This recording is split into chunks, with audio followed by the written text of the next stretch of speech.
Hello दोस्तों, स्वागत है आप सभी का मेरे भाई आपके अपने परिवार में। कैसे हैं आप सभी लोग? उम्मीद करते हैं बहुत ही अच्छे होंगे और अपनी पढ़ाई कर रहे होंगे। तो हमारा बायोलॉजी फाउंडेशन क्लास का आज मेरा लेक्चर नंबर 2 है, यानी कि आज दूसरा क्लास है। पिछले क्लास में हम बायोलॉजी के बारे में सिंपल सा जो भी हमारा डेफिनेशन वगैरह था उसके बारे में देखे थे, और उसमें हमने 2 पॉइंट भी क्लियर किए थे कि जो हमारे जो सजीव होते हैं, सजीव के कैरेक्टर क्या-क्या होते हैं, लक्षण क्या-क्या होते हैं, उसको हमने 2 पॉइंट देखा था। आज हमारा उसके आगे का टॉपिक है, आज हम तीसरा पॉइंट देखने वाले हैं, ठीक है? तो तीसरा पॉइंट हमारा क्या है? तो तीसरा पॉइंट हमारा है, जिसको बोलते हैं हम लोग मेटाबॉलिज़्म। क्या नाम है? मेटाबॉलिज़्म। हिंदी में बोले तो मेटाबॉलिज़्म को हिंदी में बोलते हैं चयापचय क्रिया। चयापचय, ठीक है? तो हम बात कर रहे हैं किसके बारे में? हम बात करें किसके? मेटाबॉलिज्म के बारे में। चयापचय क्रिया क्या होती है? अगर हम बात करें इसके बारे में, जो हमारा चयापचय क्रिया है ये 2 टाइप का होता है। कितने टाइप का? 2। यानी मेटाबॉलिज्म हमारा 2 टाइप का होता है। नंबर 1 होता है एनाबॉलिज्म, और दूसरा हमारा होता है क्या? दूसरा हमारा होता है कैटाबॉलिज्म। अभी देखिए, बहुत ही बेसिक से पूरा समझ में आएगा, टेंशन लेने की बात नहीं है। तो हमने क्या बताया, जो हमारा मेटाबॉलिज्म होता है यानी चयापचय जो होता है क्रिया, ये 2 तरीके से होता है। एक हमारा होता है एनाबॉलिज्म, दूसरा हमारा होता है कैटाबॉलिज्म। हिंदी में बोलते हैं उपचय क्रिया। इसको क्या बोलते हैं? एनाबॉलिज्म को बोलते हैं उपचय, और जो हमारा कैटाबॉलिज्म है इसको क्या बोलते हैं? अपचय। हिंदी और इंग्लिश दोनों में जानते चलेंगे, ठीक है? दोनों में समझते चलेंगे। मेटाबॉलिज्म हमारा चयापचय क्रिया 2 टाइप का होता है, एनाबॉलिज्म और हमारा कैटाबॉलिज्म। यानी कि अगर किसी भी लिविंग बॉडी में, अगर किसी भी सजीव के अंदर ये मेटाबॉलिज्म की क्रिया हो रहा है तो 2 तरीके से हो सकता है, एक एनाबॉलिज्म और दूसरा हमारा कैटाबॉलिज्म, ठीक है? तो सबसे पहले हम समझते हैं एनाबॉलिज्म को, जिसको बोलते हैं हिंदी में उपचय क्रिया। ये क्या होता है इसको समझते हैं। देखिए क्या होता है, ऐसे बहुत सारे ना छोटे छोटे क्या होते हैं मॉलिक्यूल्स, ऐसे छोटे छोटे मॉलिक्यूल्स जो होते हैं उनको हम क्या देते हैं? एनर्जी देते हैं। क्या देते हैं? ऐसे जो हमारे छोटे छोटे मॉलिक्यूल्स होते हैं इनको एनर्जी दे करके, यानी ऊर्जा दे करके हम एक बड़ा सा मॉलिक्यूल बनाते हैं। छोटे छोटे ये क्या है हमारे? ये जो है ना, ये हमारे मॉलिक्यूल है, कण है। कोई भी चीज़ मानो कि छोटे छोटे से चीज़ मिल करके एक बड़ा बनाएंगे, तो बहुत सारी छोटी छोटी चीज़ें मिल करके बड़ा चीज़ कोई बनाते हैं, तो उसको हम लोग क्या बोलते हैं? एनाबॉलिज्म। बोले तो उपचय क्रिया। ये मॉलिक्यूल्स हैं, ठीक है? तो ऐसे छोटे छोटे एनर्जी के जो पार्टिकल होते हैं, छोटे छोटे जो मॉलिक्यूल्स होते हैं, उनको जब हम ऊर्जा देते हैं बाहर से, छोटे छोटे मॉलिक्यूल्स को जब हम बाहर से ऊर्जा देते हैं, तो ऊर्जा देने के बाद वो एक बड़ा मॉलिक्यूल बनाते हैं, और इसको हम लोग क्या बोल देते हैं? हमारा उपचय क्रिया। इंग्लिश में बोले तो एनाबॉलिज्म। बात समझ में आया क्या? कि छोटे छोटे जो हमारे क्या होते हैं, छोटे छोटे मॉलिक्यूल होते हैं, उनको ऊर्जा अगर हम देते हैं तो ऊर्जा की सहायता से वो बड़े मॉलिक्यूल्स बना देते हैं। क्या बताया हमने कि ऊर्जा के हेल्प से ये बड़े मॉलिक्यूल्स बनाते हैं, तो उसको क्या बोलते हैं हम? उपचय क्रिया, ठीक है? यहाँ पर आप लिख लो, ऐसे लिखो, इसमें लिखो फटाफट कॉपी में। इसमें इसमें छोटे छोटे मॉलिक्यूल, छोटे छोटे मॉलिक्यूल्स ऊर्जा की सहायता से, या हाँ, ऊर्जा की सहायता से छोटे छोटे मॉलिक्यूल्स क्या करेंगे? उनको जब एनर्जी मिलेगा, ऊर्जा मिलेगा, तो ऊर्जा पा करके वो बहुत बड़ा मॉलिक्यूल्स बनाते हैं। ऊर्जा की सहायता से बड़े मॉलिक्यूल्स बड़े प्रोडक्ट बनाते हैं, ऐसा भी बोल सकते हो, ठीक है? सहायता से बड़े मॉलिक्यूल्स बनाते हैं। अभी एग्जांपल दे रहे हैं, समझ में आ जाएगा। बात समझ में आया? हमने क्या बताया कि जो हमारा एनाबॉलिज्म होता है इसमें छोटे छोटे ऐसे एनर्जी के ढेर सारे क्या होते हैं, पार्टिकल होते हैं जिसको हम ऊर्जा बाहर से देते हैं, एनर्जी देते हैं। छोटे छोटे मॉलिक्यूल रहते हैं जिनको हम ऊर्जा देते हैं, बाद में बड़ा बना देते हैं, तो उसको क्या बोलते हैं। जैसे मानो दो छोटे छोटे लोग आपस में मिले, ठीक है, और ये मिल करके क्या बना, एक बड़ा बना रहे हैं। आप लोग केमिस्ट्री में पढ़ेंगे कि क्या है ये जो हमारे हैं ये छोटे छोटे, कोई इसको हम लोग क्या बोलते हैं केमिस्ट्री में, प्रोडक्ट बोलते हैं। दो छोटे छोटे प्रोडक्ट आपस में मिल करके एक बड़ा, सॉरी ये हमारे क्या है, रिएक्टेंट हैं। तो जो दो छोटे छोटे हमारे क्या हैं, रिएक्टेंट हैं, दो छोटे छोटे हमारे रिएक्टेंट मिल करके क्या बनाते हैं, प्रोडक्ट बनाते हैं। और अगर छोटे छोटे हमारे रिएक्टेंट एक मिल करके बड़ा प्रोडक्ट बनाते हैं, छोटे छोटे रिएक्टेंट मिल करके बड़ा प्रोडक्ट बनाते हैं, तो इसको हम लोग क्या बोलते हैं, एनाबॉलिज्म। इसका एग्जाम्पल क्या है, तो हमने क्या बताया, एनाबॉलिज्म, ठीक है। एग्जाम्पल आप इसका लिख लो। एग्जाम्पल है अमीनो एसिड। एग्जाम्पल इसका क्या है, अमीनो एसिड। अमीनो एसिड, देखो ऐसे छोटे छोटे ढेर सारे क्या रहेंगे, ऐसे छोटे छोटे अमीनो एसिड रहेंगे जिसको अमीनो अम्ल बोलते हैं हिंदी में। हिंदी में इसको क्या बोलते हैं, हिंदी में इसको बोलते हैं अमीनो अम्ल। क्या बोलते हैं इसको, अमीनो अम्ल। तो ऐसे छोटे छोटे ना हमारे क्या रहेंगे, छोटे छोटे अमीनो एसिड जुड़ करके आपस में एनर्जी इनको दिया जाएगा। एनर्जी की हेल्प से ये क्या बनाते हैं, ये हमारे बनाते हैं प्रोटीन। क्या बनाते हैं, प्रोटीन। तो अगर आपसे कोई पूछेगा, क्वेश्चन बनेगा कि प्रोटीन की इकाई क्या होती है, प्रोटीन का यूनिट क्या होता है, तो क्या होता है हमारा अमीनो एसिड। ढेर सारे अमीनो एसिड आपस में मिलेंगे और मिल करके हमारा प्रोटीन बनाएंगे। अगर प्रोटीन बन रहा है तो किसके हेल्प से बन रहा है, हमारे अमीनो एसिड की वजह से। ढेर सारे अमीनो एसिड का अपना एक ग्रुप बनेगा और बन करके तब जाके क्या बनेगा, हमारा प्रोटीन। समझ में आया यहाँ तक कि छोटे छोटे जो हमारे अमीनो एसिड होते हैं मिल करके एक बड़ा यानी कि बनाते हैं ना प्रोटीन। ऐसे छोटे छोटे अमीनो एसिड यानी रिएक्टेंट हैं और मिल करके एक बड़ा प्रोटीन बना रहे हैं, मतलब प्रोडक्ट है। उम्मीद करते हैं यहाँ तक समझ में आया होगा कि जो हमारे छोटे छोटे क्या होते हैं, छोटे छोटे हमारे मॉलिक्यूल्स होते हैं, छोटे छोटे रिएक्टेंट आपस में मिल करके बड़ा बनाते हैं। इसी को हम लोग क्या बोलते हैं, एनाबॉलिज्म बोले तो उपचय। बात समझ में आया। यहाँ पर आप लोग को पता चल गया होगा, क्या पता चला होगा कि हमारा प्रोटीन कैसे बनता है। छोटे छोटे अमीनो एसिड आपस में जुड़ करके मिल करके और इनको बाहर से जब हम एनर्जी देते हैं, एनर्जी वगैरह इनको कुछ मिलता है और एनर्जी की हेल्प से क्या करते हैं, एनर्जी की हेल्प से ये क्या बनाते हैं, प्रोटीन बनाते हैं। और इसको हम लोग क्या बोलते हैं, एनाबॉलिज्म बोले तो उपचय क्रिया। बात समझ में आया यहाँ तक। तो अभी तक हमने किसके बारे में बात किया, उपचय के बारे में। एक एग्जाम्पल इसका और लेते हैं, ठीक है। ये एग्जाम्पल नंबर हमारा एक था, एग्जाम्पल नंबर हम दूसरा देखते हैं। तो दूसरा हमारा है विटामिन डी। विटामिन डी का बनना, यानी कि विटामिन डी जो हमारा बनता है वो भी छोटे छोटे क्या करते हैं, छोटे छोटे रिएक्टेंट से मिल करके तब जा करके बड़ा बनता है। तो अगर छोटे छोटे पार्टिकल आपस में जुड़ करके कोई बड़ा चीज़ बना रहे हैं, छोटे छोटे पार्टिकल मिल करके आपस में बड़ा पार्टिकल बना रहे हैं, तो उसको बोलते हैं उपचय। इंग्लिश में बोले तो एनाबॉलिज्म। बात समझ में आ गया होगा, ठीक है। इसके बाद हम दूसरा देखते हैं, हमारा है उपचय, अपचय। ये उपचय हमने देख लिया ना, अब देखते हैं अपचय। अपचय क्या होता है, इसी का जस्ट अपोजिट है। यहाँ पे क्या हो रहा था, यहाँ पे छोटे छोटे मॉलिक्यूल्स जुड़ करके, एनर्जी की सहायता से जुड़ करके एक बड़ा प्रोडक्ट बना रहे थे। यहाँ पे क्या हो रहा था, दो जना आपस में, दो रिएक्टेंट आपस में जुड़ करके एक बड़ा प्रोडक्ट बनाते थे। दो छोटे छोटे मिल करके एक बड़ा बनाते थे। यहाँ पता है क्या होगा, यहाँ पर क्या होगा, एक ऐसे बड़ा रहेगा बेचारा और इसको जब हम तोड़ेंगे तो छोटे छोटे पार्टिकल्स में टूट जाएगा और साथ में क्या रिलीज करेगा, एनर्जी रिलीज करेगा।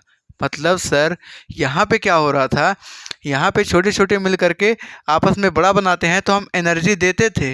यहाँ पर एक बड़ा अपने आप को तोड़ रहा है, बड़े से छोटे बन रहे हैं, बड़े से छोटे बन रहे हैं, तो यहाँ पर एनर्जी क्या होगा, एनर्जी रिलीज होगा, यानी ऊर्जा मुक्त होगा। यहाँ पे ये जो ऊर्जा है ना, ऊर्जा ये क्या हो जाएगा, मुक्त हो जाएगा, यानी बाहर निकलेगा। यहाँ पे हम इसको ऊर्जा दे रहे थे, यहाँ पर हमको ऊर्जा मिल रहा है। कब मिल रहा है? जब कोई बड़ा प्रोडक्ट टूट करके छोटे छोटे पार्टिकल में बिखर जाता है तो हमारा क्या होता है? हमारा क्या होता है? ये अपचय क्रिया होता है, बोले तो कैटाबॉलिज्म होता है। उम्मीद करते हैं समझ में आया होगा। इसी का जस्ट अपोजिट है। यहाँ पे छोटे छोटे मिलकर के बड़ा बना रहे थे, यहाँ बड़ा अपने आप को तोड़ करके छोटा बना रहा है और एनर्जी रिलीज कर रहा है, बोले तो ऊर्जा मुक्त कर रहा है। ठीक है, बात समझ में आ गया होगा। एक बार फिर से समझ लीजिए हमने क्या बताया है कैटाबॉलिज्म के बारे में, कि यहाँ पर एक बड़ा हमारा पार्टिकल टूट करके छोटे छोटे पार्टिकल में बिखर जाता है और उससे ऊर्जा मुक्त होती है। और इसी प्रक्रिया को, इसी प्रोसेस को हम लोग क्या बोलते हैं? अपचय। ठीक है, तो यहाँ पर फटाफट आप लोग लिख लीजिए। यहाँ पर होगा क्या? इसमें बड़ा मॉलिक्यूल्स टूटकर, मॉलिक्यूल्स में क्या होता है?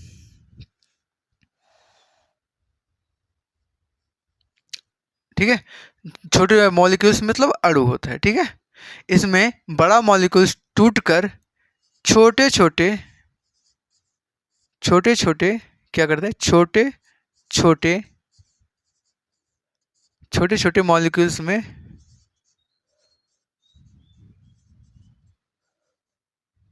बदल जाता है और ऊर्जा मुक्त होती है। बदल जाता है और ऊर्जा मुक्त होती है। ऊर्जा मुक्त होती है। उम्मीद करते हैं बात समझ में आया होगा। आप लोग मेरे साथ साथ ऐसे लिखते चलो, बहुत ही मज़ा आएगा, बहुत ही समझ में आएगा और बात बन जाएगी। हमने क्या बताया अपचय के बारे में? कि एक बड़ा हमारा मॉलिक्यूल टूट करके, एक बड़ा मॉलिक्यूल अपने आप को तोड़ करके, एक बड़ा मॉलिक्यूल अपने आप को तोड़ करके छोटे छोटे पार्टिकल में, छोटे छोटे मॉलिक्यूल में बट जाएगा और उसमें से एनर्जी मुक्त हो जाएगा, यानी कि ऊर्जा मुक्त हो जाएगी, एनर्जी रिलीज हो जाएगा। और इसी को हम लोग क्या बोलते हैं? अपचय क्रिया। बात समझ में आई होगी आपको। इसका एग्जाम्पल दो सर।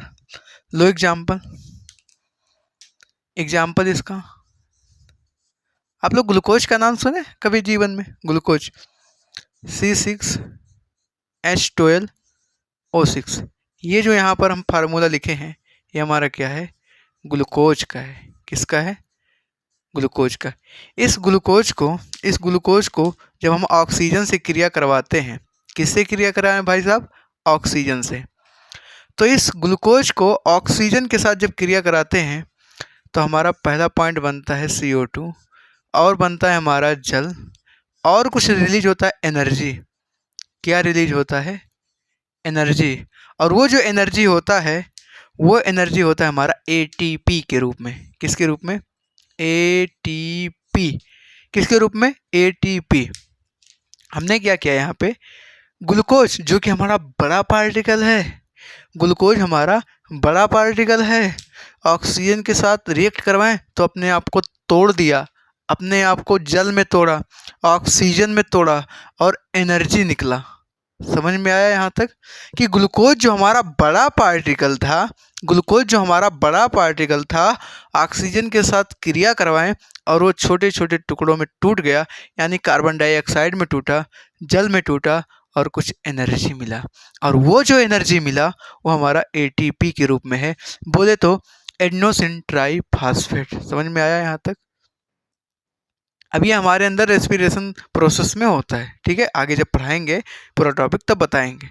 तो ये हमारा एग्जाम्पल था अपचय क्रिया का, कि एक बड़ा हमारा ग्लूकोज, हमने बताया ना ये ग्लूकोज हमारा इतना बड़ा था और बेचारा अपने आप को तोड़ करके छोटे छोटे नन्हे मुन्ने बच्चों में क्या किया? बट गया। और वहाँ पर साथ में क्या रिलीज हुआ? साथ में एनर्जी रिलीज हुआ, बोले तो ऊर्जा मुक्त हुआ। तो उम्मीद करते हैं आपको ये समझ में आया होगा कि हमारा अपचय क्रिया क्या होता है, कि जिसमें क्या होता है? एक बड़ा पार्टिकल टूट करके छोटे छोटे पार्टिकल में बदल जाता है और उसमें से एनर्जी मुक्त होता है। उसको हम लोग क्या बोलते हैं? उसको हम बोलते हैं अपचय क्रिया, कैटाबॉलिज्म। एक और एग्जाम्पल दें, एक मिनट, इसको हम रफ करते हैं उसके बाद और एग्जाम्पल देते हैं।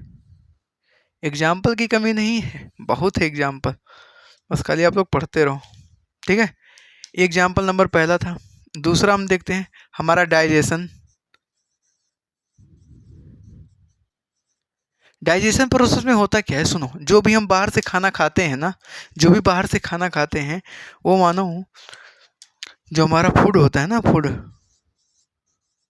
फूड ये बड़े बड़े पार्टिकल होते हैं। ऐसे फूड के हमारे पार्टिकल बड़े बड़े होते हैं। और जो हमारे सेल होते हैं ना, सेल, जो हमारी कोशिका होता है, सेल माने कोशिका, जो हमारे सेल होते हैं उसको बहुत छोटे छोटे टुकड़ों में लेते हैं। ऐसे छोटे छोटे फूड के पार्टिकल रहे तो ये इसको क्या करेगा, एक्सेप्ट करेगा। भाई इतना बड़ा है, अब इतने बड़े से इतना बड़ा तो बनाना पड़ेगा, ऐसे तो हो नहीं जाएगा। तो यहाँ पर आप दिमाग लगाओ, ये क्या है, ये हमारे बड़े बड़े हैं, यानी कि ये बड़े पार्टिकल हैं, बिग पार्टिकल है। ठीक है, अब इस बड़े पार्टिकल से हम बना रहे हैं क्या, छोटा पार्टिकल। दिमाग लगाओ।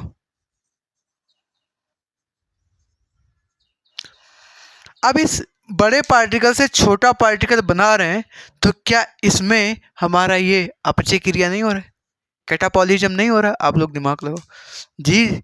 यहाँ पर जो हमारा भाई साहब क्या हो रहा है, यहाँ पर भी हमारा कैटाबॉलिज्म प्रोसेस हो रहा है कि जो हमारे फूड के बड़े बड़े पार्टिकल हैं वो क्या होता है, छोटे छोटे पार्टिकल्स में बदल जाता है।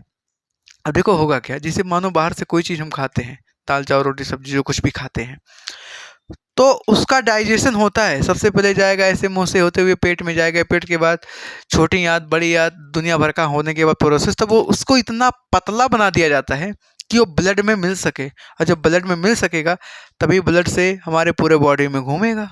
अब सोचो, जो हम खाना खाते हैं उसको इतना पतला बनाया जाता है, तोड़ तोड़ करके, डाइजेस्ट करके, पचा करके, कि वो हमारा सेल इस छोटे छोटे जो हमारे फूड के पार्टिकल हैं उसको एक्सेप्ट करे।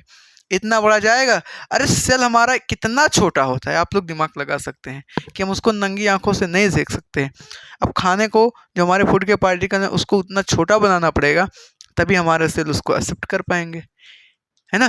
तो इसीलिए यहाँ पर बड़े से छोटा बन रहा है, बड़े को तोड़ करके छोटा बना रहे हैं। तो हमारा कौन सा प्रोसेस हुआ, कैटाबॉलिज्म, बोले तो अपचय क्रिया।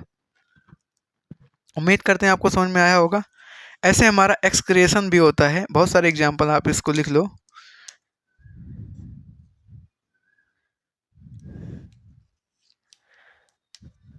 एक और है हमारा, इसको हिंदी में बोलते हैं उत्सर्जन। उत्सर्जन, ठीक है, एक्सक्रिएशन, ठीक है। एक और है रेस्पिरेशन, जिसको बोलते हैं श्वसन। एक और है हमारा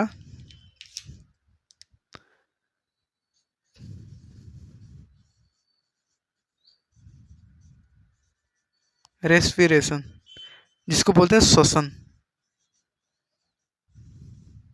है ना।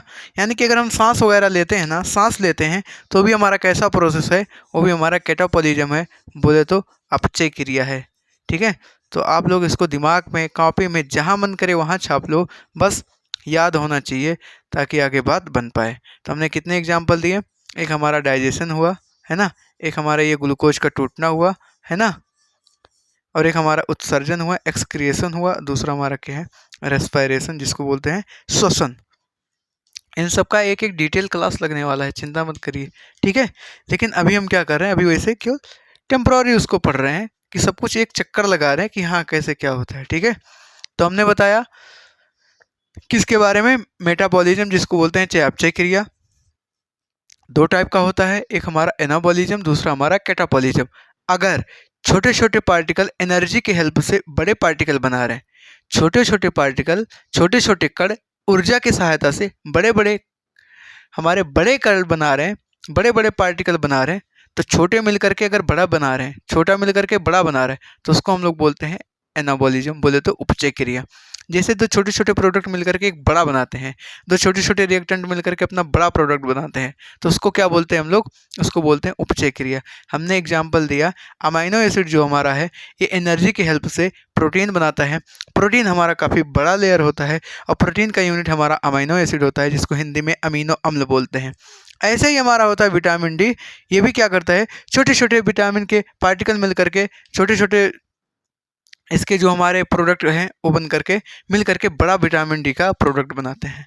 ऐसे यहाँ पर हमने देखा अपचय में कि इसका अपोजिट होता है, एकदम उल्टा होता है। यहाँ पे छोटे छोटे, यहाँ पर एक बड़ा अपने आप को तोड़ करके छोटे छोटे पार्टिकल में बदल जाएगा और कुछ ऊर्जा मुक्त करेगा, कुछ एनर्जी रिलीज करेगा। ठीक है, इसमें होता क्या है कि बड़ा मॉलिक्यूल छोटे छोटे मॉलिक्यूल्स में बदल जाते हैं, हमने बताया आपको, और ऊर्जा मुक्त होती है।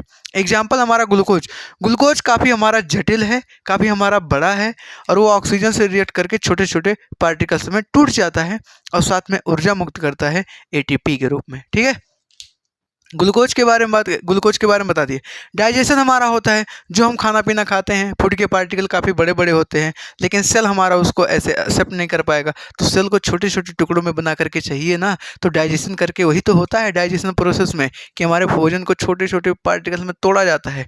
तो यहाँ पर फूड के पार्टिकल काफ़ी बड़े होते हैं, डाइजेशन होने के बाद छोटे छोटे टुकड़ों में बट जाते हैं। तो अगर बड़े से छोटा बन रहा है तो हमारा क्या हुआ? कैटाबॉलिज्म।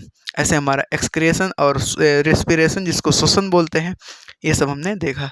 तो उम्मीद करते हैं आपको ये मेटाबॉलिज्म समझ में आया। अब कोई पूछेगा सर मेटाबॉलिज्म के बारे में आप नहीं बताए, तो आप लोग ध्यान रखना कि ऐसा बायोलॉजिकल प्रोसेस जिसमें एनाबॉलिज्म और कैटाबॉलिज्म दोनों होता है, उसको बोलते हैं क्या? मेटाबॉलिज्म। समझ में आ गया? तो यहाँ पर लिख लो, जिसमें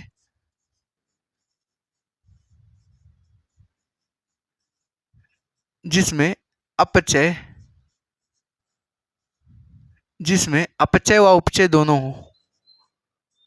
अपचय व उपचय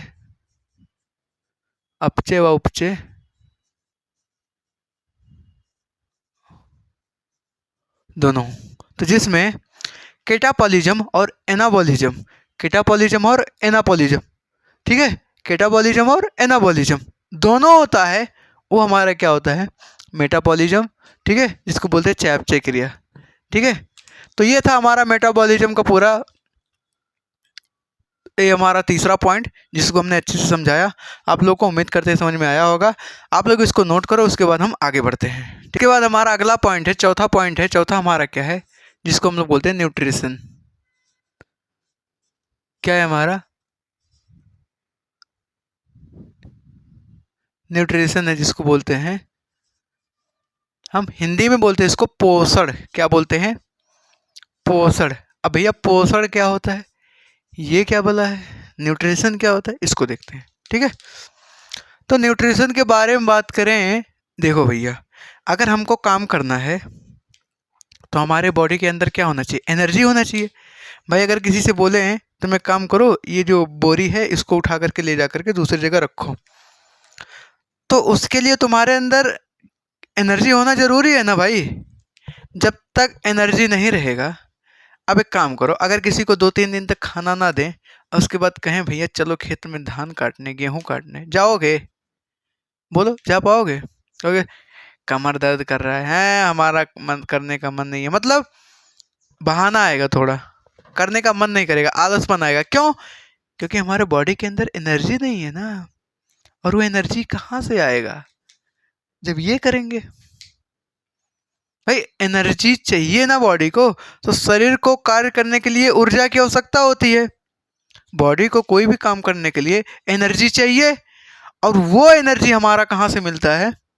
न्यूट्रिशन से। जब तक न्यूट्रिशन नहीं करेंगे तब तक एनर्जी नहीं मिलेगा, और जब तक हमारे बॉडी के अंदर एनर्जी नहीं मिलेगा तब तक हम कोनो काम नहीं कर पाएंगे। ठीक है, समझ में आया? तो हमने क्या बताया कि काम करने के लिए, कार्य को करने के लिए, किसी भी कार्य को करने के लिए हमें ऊर्जा की आवश्यकता होती है। बात राइट है भैया, कोई दिक्कत नहीं है।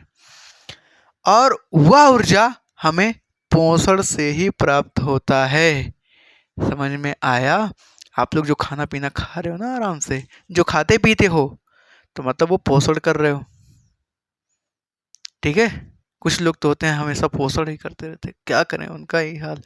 ठीक है, तो जो हमारा पोषण होता है, पोषण के बारे में हमने बताया ना आपसे कि जो लोग खाना पीना बनाते हैं, खाते पीते हैं, वही हमारा क्या होता है, पोषण है। अगर पोषण के मोड के बारे में बात करें ना, मोड, कितने मोड होते हैं, तो इसके दो मोड होते हैं। पहला हमारा होता है ऑटोट्रोपिक।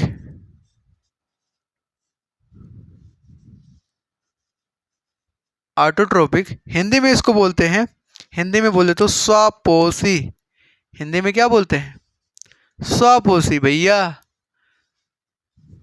दूसरा हमारा है परपोषी, जिसको बोलते हैं हिंदी इंग्लिश में, जिसको इंग्लिश में बोलते हैं हेट्रोट्रोपिक। हेट्रोट्रोपिक।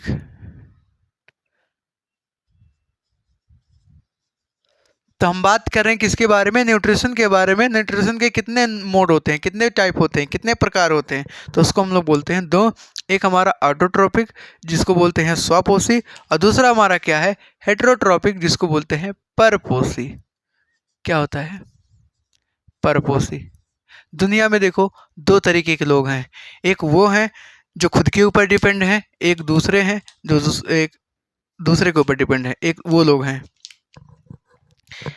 देखो कुछ लड़के ऐसे होंगे जिसको दुनियादारी से कोई मतलब नहीं, अपने अकेले अखंड सिंगल, खुद करेंगे खुद खाएंगे, तो उनका है।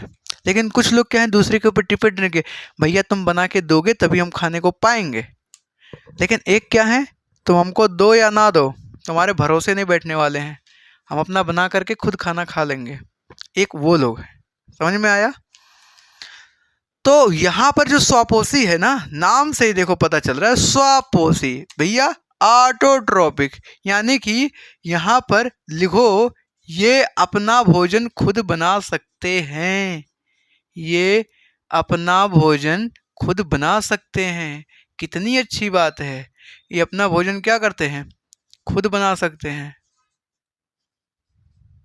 अब बहुत सारे बच्चे कहेंगे सर कुछ खाना तो हम भी घर पे बना लेते हैं, हमको भी सब्जी चावल दाल रोटी बनाने आता है।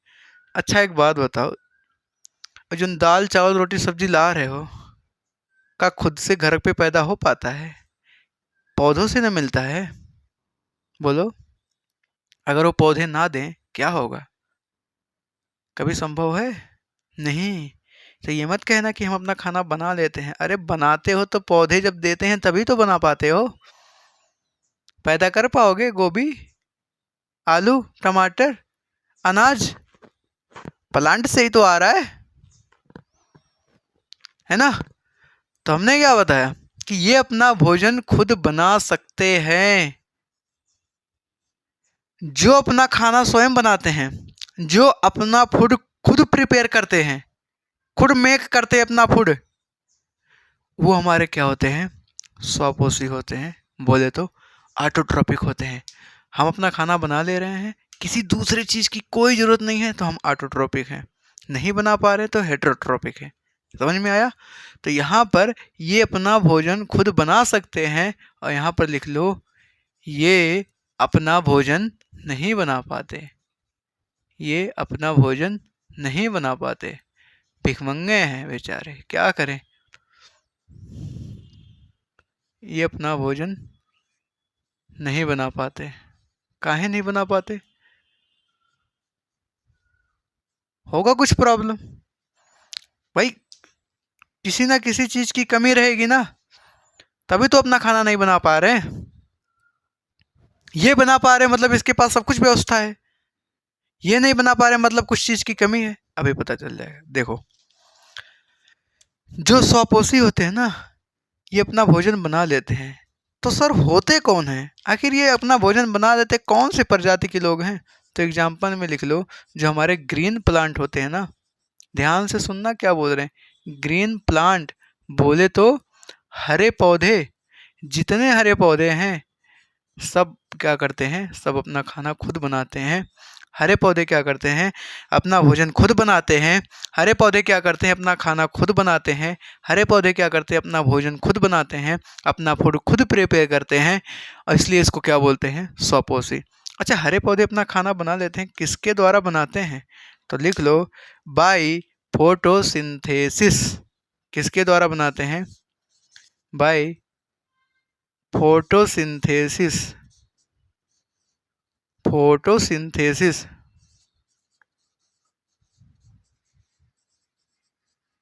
बाय फोटोसिंथेसिस प्रोसेस, प्रकाश संश्लेषण प्रक्रिया के द्वारा। कौन सी प्रक्रिया है भैया? अभी हमने क्या बताया? प्रकाश संश्लेषण प्रक्रिया। प्रकाश संश्लेषण, प्रकाश संश्लेषण प्रक्रिया के द्वारा।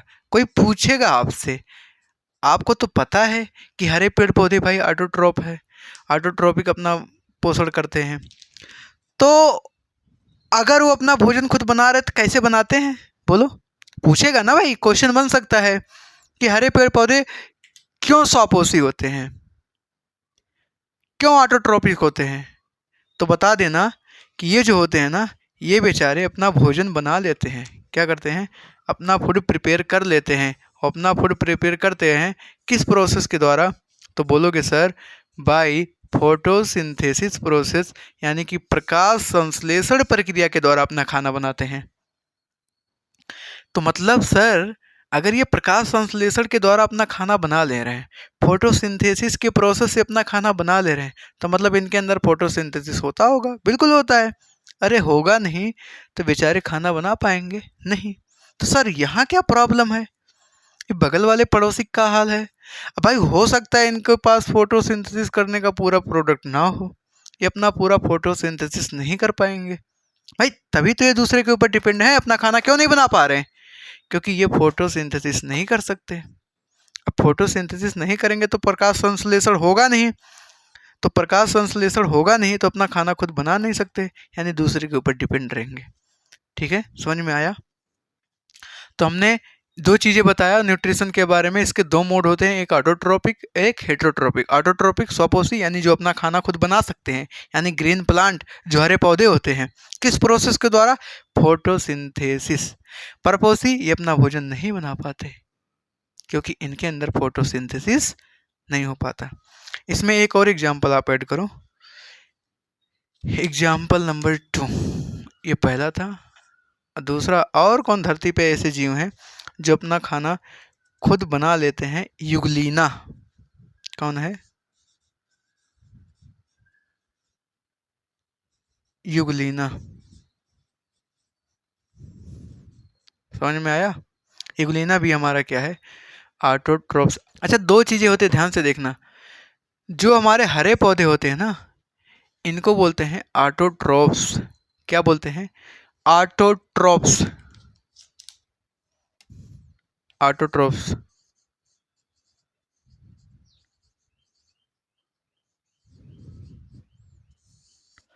मतलब भाई जो अपना खाना बना ले रहा है, सुनना ध्यान से, जो अपना खाना बना ले रहा है वो खुद ऑटोट्रोप्स है। और जिस प्रोसेस के द्वारा खाना बना रहा है फोटोसिंथेसिस है, और उस पूरे न्यूट्रिशन के टाइप को क्या बोलते हैं? ऑटोट्रोपिक। ऑटोट्रोप्स मतलब खाना वो खुद बना सकता है। वो जैसे मैं अपना खाना बना रहा हूँ, मैं ऑटोट्रोप्स हूँ, और मेरा खाना बनाने का पूरा प्रोसेस ऑटोट्रोपिक कहलाएगा। तो अंतर है ऑटोट्रोप्स और ऑटोट्रोपिक। ऑटोट्रोप्स और ऑटोट्रोपिक। ऑटोट्रोप्स हमारे हरे पौधे हैं, ये युगलीना भी है। ये जो युगलीना हमने बताया ना, ये युगलीना हमारा हमारा ये भी क्या है? ये हमारा ऑटोट्रोपिक है, ये ऑटोट्रोपिक न्यूट्रिशन करता है।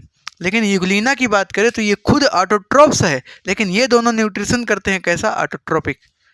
तो यहाँ पर क्या होगा? ये हमारा पूरा सिस्टम ऑटोट्रोपिक के लिए बन जाएगा। अगला हम देखते हैं हमारा परपोषी। इसमें क्या होता है? ये अपना भोजन नहीं बना पाते, मतलब इनके अंदर जो ये फोटोसिंथेसिस होगा ना,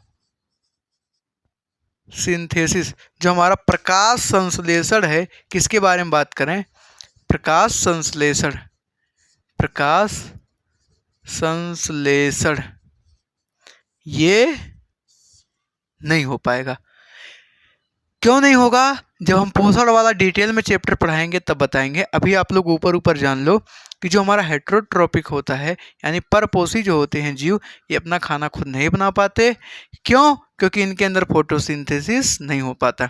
इनके अंदर हमारा फोटोसिंथेसिस होता है, प्रकाश संश्लेषण होता है, इसलिए अपना खाना बना पाते हैं। ठीक है। अच्छा सर जी, कौन कौन आते हैं इसमें कि जो अपना खाना बना लेते हैं? लो जान लो, इसके एग्जाम्पल क्या क्या हैं। इसके एग्जाम्पल हमारे ऑल एनिमल्स, मतलब सर हम भी हैं, बिल्कुल। अभी मत कहना सर हम तो जानवर हैं नहीं, एनिमेलिया वर्ग में ही आते हैं, कल हमने समझाया है। ऑल एनिमल्स, जितने एनिमल्स हैं, जितने जंतु हैं, सब क्या होते हैं? सब हेट्रोट्रॉपिक न्यूट्रिशन करते हैं। ये सब ऑल एनिमल्स। और क्या होते हैं? और फंगी, नाम तो सुना ही होगा, फंगी, हिंदी में इसको कवक बोलते हैं। क्या बोलते हैं? कवक। ऑल एनिमल मतलब सभी जंतु। तो सभी जंतु क्या करते हैं? सभी जंतु हमारा कैसा न्यूट्रिशन करते हैं भाई साहब? हमारा करते हैं ये हेट्रोट्रॉपिक, यानी कि ये परपोषी होते हैं। अच्छा, अभी हमने बताया सर, आपने यहाँ क्या बताया कि जो न्यूट्रिशन करते हैं उसको बोलते हैं ऑटोट्रोपिक, और जो करता है उसको बोलते हैं ऑटोट्रोप्स। तो मतलब इन दोनों को हम हेट्रोट्रोप्स बोल सकते हैं। हेट्रोट्रोप्स, बिल्कुल सही। ठीक है। तो इनको हम क्या बोल सकते हैं? इनको ऑटोट्रोप्स बोल सकते हैं और इनको हेट्रोट्रोप्स बोल सकते हैं। हम अपना खाना नहीं बना पाते, हम एनिमल्स लोग हैं, तो हम लोग क्या हैं? हेट्रोट्रोप्स हैं। बोले तो परपोषी हैं। क्या हैं? परपोषी जीव। ठीक है, समझ में आया यहाँ तक? तो उम्मीद करते हैं ये हमारा न्यूट्रिशन के बारे में आप लोगों को क्लियर होगा। अच्छे से कॉपी में लिख लो। इसके बाद हम 5वां पॉइंट देखते हैं। ठीक है, तो इसके बाद हम 5वां पॉइंट देखते हैं। 5वां पॉइंट हमारा क्या है? तो हमारा 5वां पॉइंट है भाई साहब, 5वां पॉइंट क्या है? रेस्पिरेशन, जिसको बोलते हैं श्वसन।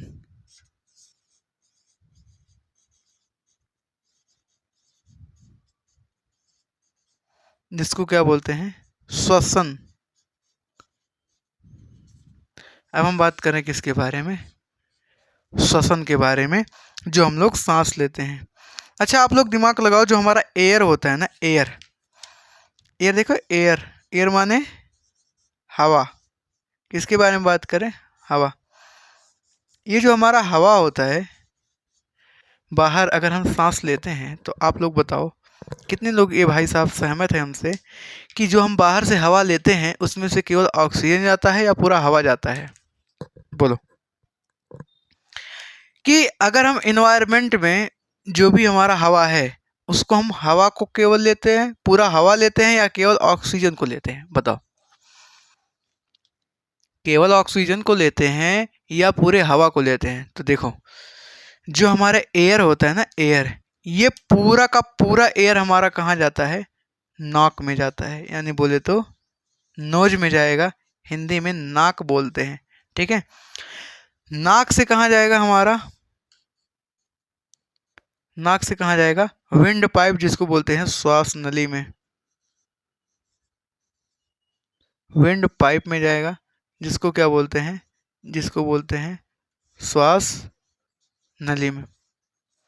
हमने क्या बताया कि जो हमारा हवा होता है, हवा, ये हवा पहले कहाँ जाता है? नाक में जाता है, और नाक में जाने के बाद कहाँ जाता है? वायु नली में, और वायु की नली के बाद श्वास नली में, सॉरी, विंड, यानी कि विंड पाइप, यानी बोले तो श्वास नली। यहाँ से होने के बाद कहाँ जाएगा? ये जाता है लंग्स में। कहाँ जाता है? लंग्स में। लंग्स माने फेफड़ा। ठीक है। फेफड़े के बाद ये जाता है ब्लड में। कहाँ जाता है? ब्लड में। ब्लड को हिंदी में बोलते हैं रक्त। कोई खून नहीं बोलेगा, विज्ञान में खून नाम की चीज़ नहीं है। हमारा क्या होता है? रक्त होता है, ब्लड होता है। समझ में आया? अब ये ब्लड के अंदर देखो, जो हमारा आरबीसी होता है ना, ब्लड के अंदर हमारा जो आरबीसी है, आरबीसी, आरबीसी में हमारा होता है हीमोग्लोबिन। क्या होता है? हीमोग्लोबिन। क्या होता है? हीमोग्लोबिन। और हीमोग्लोबिन में क्या जाएगा? केवल और केवल हीमोग्लोबिन क्या करेगा? ऑक्सीजन को क्या करेगा? एक्सेप्ट करेगा। हमने क्या बताया? फिर से देखो, देखो यहाँ पे, देखो देखो देखो देखो, हमारा जो वायु इन्वायरमेंट में हवा है उसको हम नाक के सहायता से अंदर लेते, टोटल पूरा हवा जा रहा है। उसके बाद वो सांस नली से होते हुए धीरे धीरे तब जा करके कहाँ पहुँचता है, फेफड़े में, लंग्स में।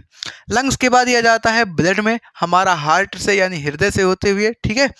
उसके बाद ब्लड में हमारा होता है आरबीसी। आरबीसी में एक पिगमेंट होता है हीमोग्लोबिन। हीमोग्लोबिन क्या करता है, केवल और केवल ऑक्सीजन को एक्सेप्ट करता है, बाकी जो बचा वेस्ट मटेरियल उसको वापस चीप डबाक डमडम करके वापस भेज देता है। बोलो समझ में आया कि नहीं। और ये जो हमारा पूरा प्रोसेस हो रहा है, ये जो यहाँ तक पूरा प्रोसेस हो रहा है ना, इसी को हम लोग क्या बोलते हैं, इसी को बोलते हैं श्वसन।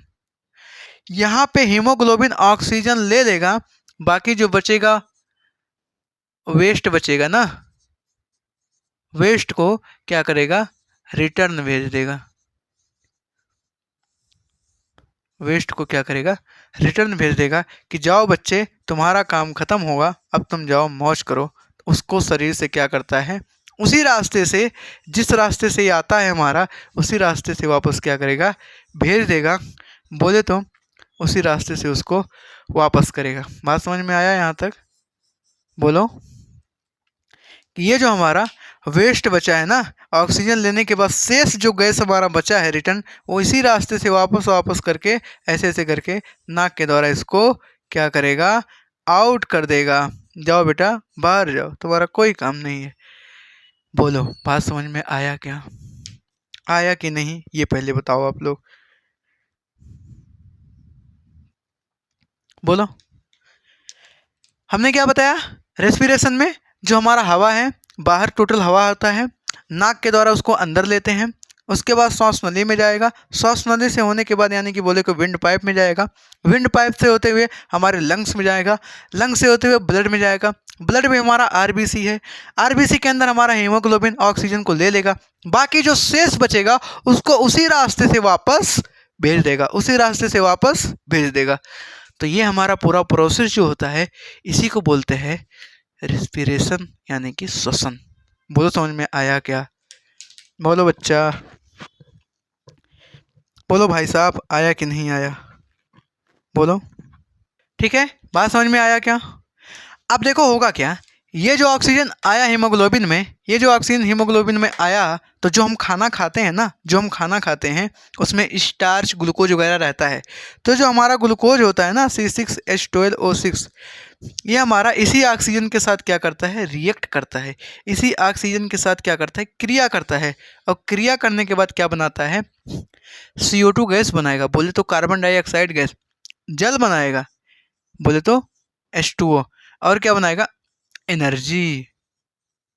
अब बोलो कि सर काहे दिमाग खराब कर रहे हो, ये रिएक्शन तो अभी आप लिखाए थे। हाँ बिल्कुल लिखाए थे, यहाँ भी जरूरत पड़ रही है। देखो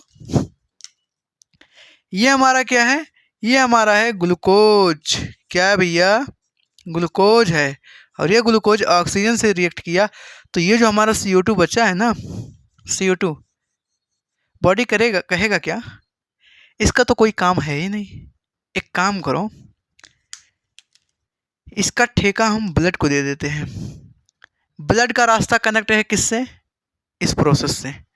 ब्लड जो हमारा है, ब्लड ब्लड का रास्ता इससे कनेक्ट है। एक काम करो, ये जो हमारा CO2 निकला ना, ये गैस है।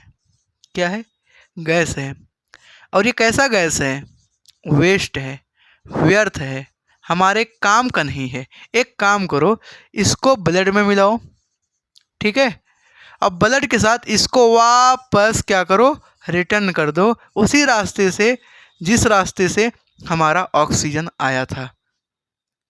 तो मतलब सर क्या होगा कि हमारे इस प्रोसेस में, एनर्जी बनने में, ये जो हमारा प्रोसेस हो रहा है, इसमें जो हमारा वेस्ट CO2 गैस निकलता है, इसको ब्लड में मिला करके वापस उसी रास्ते से भेज देते हैं जिस रास्ते से हमारा एयर हमारे ब्लड तक जाता है अंदर, और उसी रास्ते से उसको बाहर कर देते हैं। देखो कितना सिस्टम है, कितना अच्छा रास्ता बना हुआ है। बायोलॉजी बहुत इंटरेस्टिंग है, इसको एंजॉय के साथ पढ़ो, बहुत अच्छा लगता है, मज़ा आ जाता है एकदम सीखने में। बताओ कितना अच्छा राजनीति चल रहा है, जिस रास्ते से काम ये हमारा गया हवा, ऑक्सीजन का काम था उसको हम ले लिए, और जो बचा उसी रास्ते से उसको वापस भेज दिए, जाओ बेटा मौज करो। तो ये हमारा पूरा प्रोसेस किसका होता है, रेस्पिरेशन का, बोले तो श्वसन का। आप लोग बताओ समझ में आया कि नहीं आया? कहीं पर किसी को कोई तकलीफ हो, कोई दिक्कत हो तो बता सकता है, ठीक है। और यहाँ पर जो हमारा ये होता है ना, ये वाटर होता है 70%। कितना होता है? 70%। ये जो वाटर है ना बॉडी में, ये 70% रहता है। और ये जो एनर्जी होता है, एनर्जी हमारा स्टोर हो जाता है, स्टोर हो जाता है। और ये एनर्जी हमने बताया था अभी एटीपी के रूप में होता है, एडेनोसिन ट्राइफॉस्फेट। समझ में आया? तो ये सब, और जो हमारा CO2 गैस होता है, इसको बेचारे को रिटर्न वापस ये आउट कर देते हैं, यानी कि बाहर कर देते हैं। आउट, गेट आउट, जाओ, तुम्हें कोई ज़रूरत नहीं है। वैसे ही जैसे वो तुमको मना की थी, गेट आउट, हो जाओ, निकल जाओ मेरी ज़िंदगी से, निकल गए थे ना। अभी बैठ के याद करते हो, रोते हो, बहुत तकलीफ होती है, क्या कर सकते हैं भाई साहब। हमारे एक चौरसिया जी हैं बेचारे, दिन भर लगे रहते हैं, क्या बताएं, बहुत ही बुरा हाल है उनका। उनको देखते हैं तो हमको अपना ज़िंदगी बर्बाद होता हुआ दिखाई देता है। क्या बात कर रहे हैं भाई, 31 के हो गए लेकिन लगता है कि अभी कल ही 18 के हुए हैं। तो दुनिया बहुत ही अच्छी है, क्या कर सकते हैं, ठीक है। बाकी आप लोग पढ़ाई करते रहिए, स्वस्थ रहिए, मस्त रहिए। कहीं पर किसी को कोई तकलीफ हो तो बता सकता है, ठीक है। बाकी आप लोग देख ही रहे हैं, बहुत ही दुखद समाचार है कि जंतर मंतर पे दिल्ली में जो हमारे काकरोच जनता पार्टी का पूरा प्रोटेस्ट चल रहा है, उसको हमारी सरकार बिल्कुल भी सीरियस नहीं ले रही है। कल हम न्यूज़ देखे हैं, बहुत ही मुझे तकलीफ हुआ। बच्चों को इतना पीटा जा रहा है, इतना मारा जा रहा है कि उनको, आखिर वो बेचारे क्या कर रहे थे, अपना हक ही तो मांग रहे थे। वो शांतिपूर्वक भी वो काम हो सकता था, 1 घंटे में भी वो सॉल्व हो सकता था, कुर्सी पर बैठ करके एक बयान ही तो उनको देना था, बैठ करके समझौता ही तो करना था, लेकिन नहीं। क्या कर सकते हैं हम लोग, इतने बेरहमी से मारा है। क्या ये सरकार सही है? मुझे तो नहीं लगता ये सरकार, ऐसा नहीं, स्टूडेंट के साथ ऐसा कर रही है जो कि देश के भविष्य होते हैं, तो फिर और आम जनता का क्या ही हाल हो पाएगा। ऐसे ऐसे लोग पड़ गए हैं, स्टूडेंट की बात को नहीं समझ रहे, इतना मार रहे, इतना पीट रहे। मैंने देखा, मुझे इतना कष्ट हुआ, इतना तकलीफ हुआ, क्या ही बताए। और मैं इस कंडीशन में भी नहीं हूं कि मैं वहां पर जा सकूं, नहीं तो मैं जाता जरूर। क्या कर सकते हैं, बहुत तकलीफ होता है। बाकी आप लोग पढ़ाई करते रहिए, अपने पढ़ाई पे फोकस रखिए, ठीक है। शिक्षा ही है जो आपको सब कुछ बदल सकता है। हम ही नहीं कह रहे कि आप लोग पढ़ करके नीट जेई इंजीनियरिंग डॉक्टर बनो। आप पॉलिटिक्स भी करो, पॉलिटिशियन में भी जाओ, संसद में भी, पार्लियामेंट में भी बैठो, वहाँ भी आपकी ज़रूरत है। हम सबकी उधर भी ज़रूरत है, हम लोग शिक्षित बने और देश को संभालें, नहीं तो ये जो अनपढ़ गवार लोग हैं ना, एक दिन देश को बेच देंगे, ठीक है।